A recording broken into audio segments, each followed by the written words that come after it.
Bonjour à tous et à toutes et bienvenue sur le plateau de Light en 360. Aujourd'hui, nous allons vous parler des soft skills, qui est le thème du jour. Donc, on a eu l'honneur d'avoir deux invités, deux élèves de l'école 360, Victor et Zinedine, qui vont nous présenter donc, leur vision des choses, des soft skills. Ils sont tous les deux en master, donc l'un est en master disciplinaire... Management des entreprises. Voilà. Oui, et en école 360 en management de l'innovation, c'est ça. Exactement. Quant à toi, Zinedine, tu es en... Je suis en master management de l'innovation et j'ai fini mon master de droit international des affaires l'année précédente. Très bien, donc vous êtes en double master et en master initial. Exactement. D'accord, donc aujourd'hui on va vous parler de la météo du jour. Donc quelle est la vôtre? Comment vous sentez-vous? Pour moi ça va très bien, je suis très ravi d'être là. Donc en gros, grand ciel bleu et grand soleil jaune, voilà. Bah, moi aussi, Super. grand soleil, je suis content d'être ici sur ce plateau pour présenter et parler d'un sujet aussi important que les soft skills. Tout à fait. Eh bien moi aussi je suis très heureuse, c'est plein soleil car je vous accueille aujourd'hui sur le plateau. Merci. Donc si on parlait un petit peu des soft skills justement, qu'est-ce que vous évoque ce terme? Soft skills, qu'est-ce que c'est? Bah, les soft skills, déjà en français, on le sait, c'est les compétences comportementales ou compétences douces, hein, c'est pareil. Oui. Pour moi, c'est tout simplement les aptitudes indispensables à acquérir pour le monde du travail de demain. Voilà. Et quant je suis à vous? complètement d'accord avec Victor. Pour moi, ça évoque aussi des aptitudes relationnelles, Très toute bien. une nébuleuse d'aptitudes transversales qui va permettre de nourrir les compétences techniques et de s'adapter au monde professionnel plus facilement. Intéressant. Donc, le but de l'école 360 et donc du management de l'innovation est de donner donc des soft skills, Tout à fait. donc les acquérir à travers Différents ateliers, projets, Très créations. bien, d'accord. Donc, ce sont des qualités émotionnelles qui sont couplées à des compétences techniques, Tout à fait. qui font que vous avez une double compétence. Voilà, indispensable pour demain, comme on vient de le dire. Très sympa. Et alors, pourquoi ça vous semble important justement d'acquérir ces soft skills? Eh bien écoutez, on nous dit de plus en plus que dans le monde dans lequel on est aujourd'hui, que les profils qui réussissent savent, c'est ceux qui savent plutôt Oui. collaborer, coopérer et travailler en équipe. Donc pour moi, cette formation nous apprend et nous réapprend à le faire mieux que tout autre.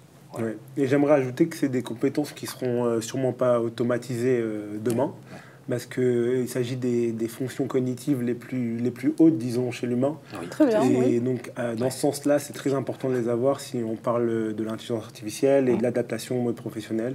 Et aussi, comme l'a dit Victor, la capacité à initier des projets et à participer aux projets. Donc, ce que je comprends par là, c'est que l'importance de la collaboration, le partage, l'empathie et l'intelligence émotionnelle jouent énormément dans la productivité, le travail en groupe. C'est ce que vous voulez dire par là. Exactement. Et puis moi, je tiens à préciser qu'on est dans une promotion de taille humaine, et pour le coup, vraiment humaine, puisqu'on n'est qu'une dizaine par promo. Donc Oui. on se connaît tous, on connaît les traits de caractère de chacun, de personnalité également, les qualités, leurs défauts, même nos projets pro, on les connaît. Hein. Donc si vous voulez, on baigne vraiment dans un climat de bienveillance, de confiance, et ça fait beaucoup de bien aujourd'hui. Oui, c'est un peu une communauté en fait. On pourrait dire ça, c'est vrai, une communauté de passionnés, exactement. Ouais, C'est super. Quant à vous, qu'est-ce que vous pensez de votre première année justement en école 360 C'est un environnement très spécial et très, bien fait pour développer justement ces soft skills. On peut connaître tout le monde et justement les projets professionnels de tout le monde et développer ça assez vite du coup. Cette proximité, ça permet de développer les choses, d'accélérer. Ouais. Ah, c'est intéressant. Et alors, vous avez des exemples par rapport à votre master pour illustrer justement le fait d'acquérir ces compétences et de les mettre en œuvre? On en a plusieurs. Je peux prendre par exemple l'an dernier, en novembre 2018, Oui. on a eu l'occasion à l'atelier Tech Shop de Leroy Merlin France d'expérimenter la fameuse démarche de design thinking en équipe. Et donc, si vous voulez, on a par exemple dû commencer à comprendre le besoin de notre client, qui était un jeune entrepreneur de 22 ans. Donc là, on a dû faire appel à l'empathie. Oui, c'est très concret. C'est vraiment du pratique. Ah oui, largement. Hein. Et c'était Intéressant. éprouvant, je peux vous l'avouer. Après, on a dû imaginer une solution à son besoin. Donc là, on a fait appel à notre créativité. Hein. On a dû vraiment réfléchir, se creuser la cervelle.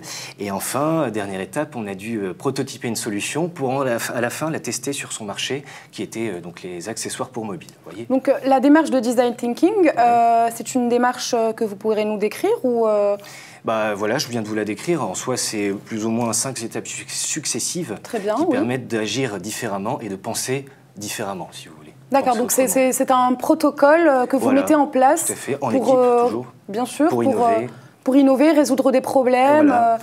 Gérer son stress aussi, ça peut être utile. Développer son leadership et surtout sa capacité à être agile. Vous voyez. Très intéressant. Quant à vous, avez-vous une expérience à nous raconter? Donc plus récemment, oui, on a été en séjour dans le Vercors pendant une semaine avec toute la promo 360, donc c'est-à-dire en montagne. On n'avait pas de réseau pendant une semaine, donc ça a été vraiment l'occasion de plus se recentrer sur les gens et de développer une certaine intelligence émotionnelle par rapport à cet environnement.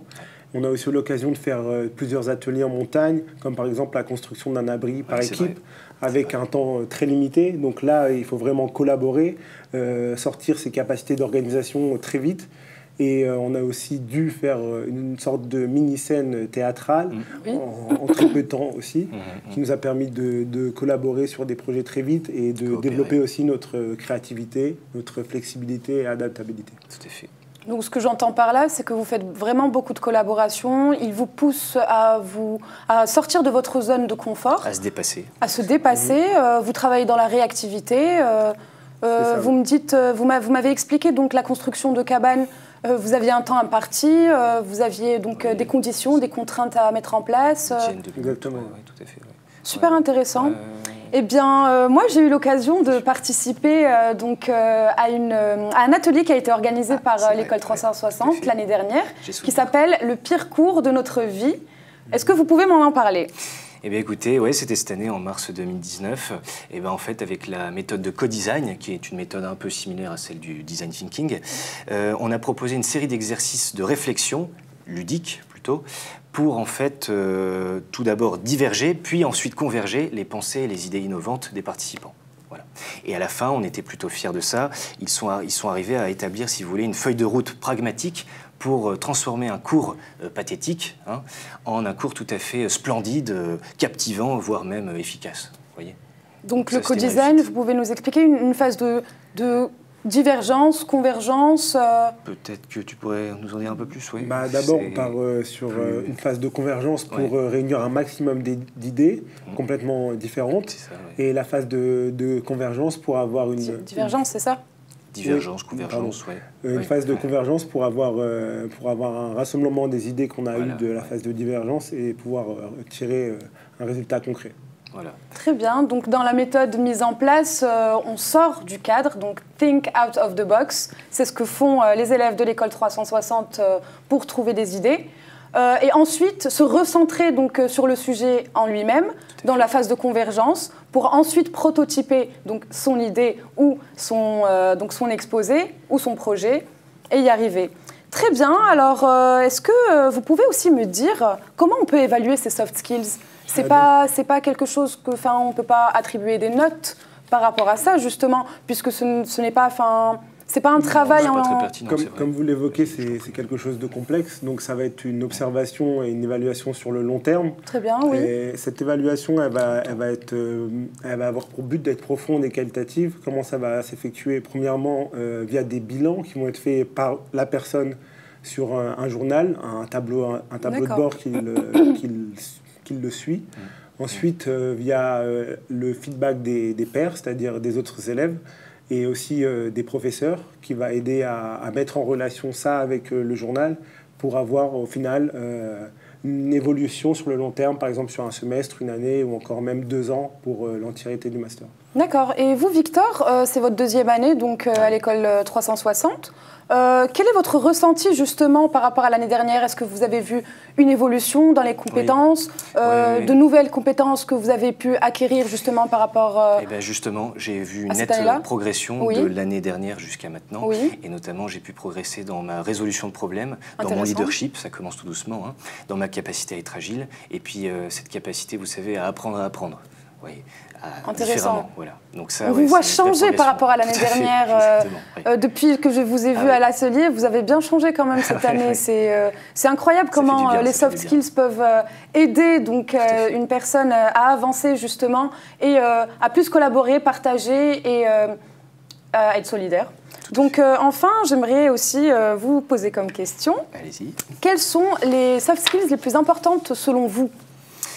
Oh bah écoutez, à mon sens, elles le sont toutes, hein, tous autant qu'elles sont.